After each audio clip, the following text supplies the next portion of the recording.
Okay, this time I'd like to take a minute and talk about Native American spirituality. It's a lot different than a lot of Western religions, a lot of Western or Eastern religions, and it kind of revolves around a personal relationship with you and your higher power, whatever you believe that is. A lot of Native Americans call it the Creator, um, or Wakantanka, which just means the great mystery. They don't know what it is, but they believe that there's something up there, something that can help them. Um, and Wakantanka is a Lakota phrase. It's not universal through all Native America, through all of the Native American cultures. Um, but it is the what I grew up with. I'm from the Fort Peck tribes, the Assiniboine and the Sioux. I'm actually Nakota with an N, Nakota, but the language is very similar to Lakota. So first off, um, I'd like to just kind of talk about how Native Americans incorporate animals into their spirituality. And just a disclaimer: I'm not an expert on Native American spirituality. I don't claim to be. Um, but Native Americans consider animals to be very sacred as well. They consider all living things to be sacred. And so when they do kill an animal, they try to be as respectful as they can to that animal in its afterlife. They try to be as respectful as they can with its body parts. And so this is a portion of an eagle wing. And you can see how big this is. It's, pretty much as big as my whole torso. And if you can believe it, um, birds have very similar arm or wing structures to humans. You can see my arm here. You've got this joint here that goes down to there with the upper arm. Then you've got the joint here, and then you've got your forearm that comes up to here, meets with this joint on the hand. So for the eagle, this is that end joint. This right here, that's the end joint of the eagle's wing, and this would be all of this would be its hand.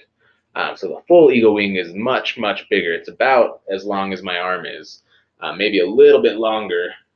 So you can imagine how massive eagles are. But anyway, this fan is used a lot in ceremonies, in praying, personal and public use.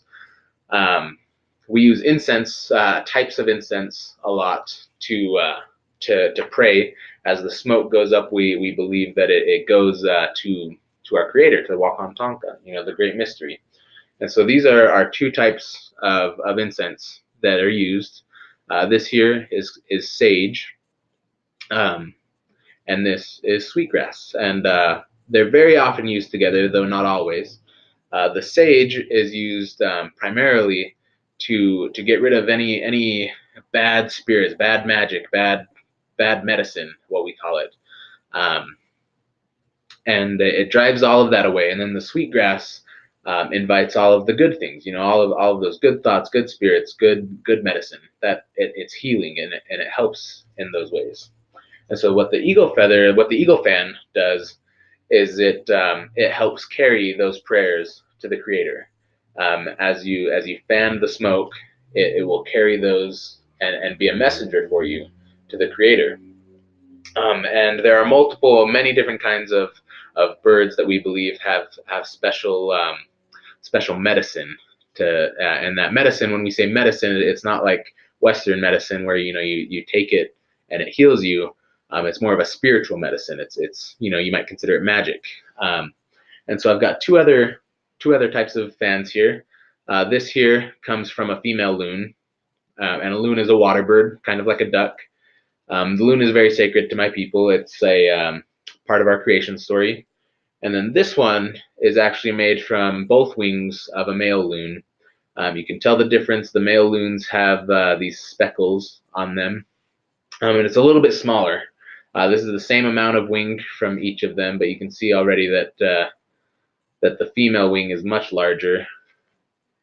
Um, I've spread these ones out so that it kind of looks a little cooler, but it is smaller.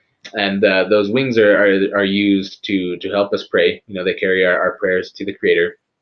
And as well, we use them when we dance, to help bring those birds back to life. Give them extra life after their mortal life has ended.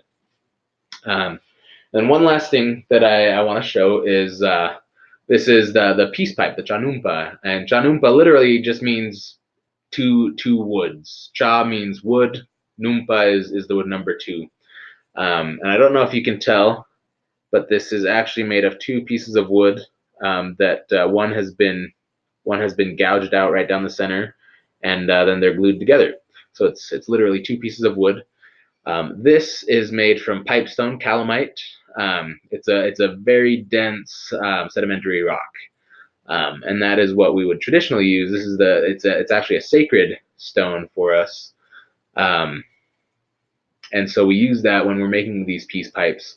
And along the same veins of that incense that I was talking about, it's used to smoke different herbs, different plants.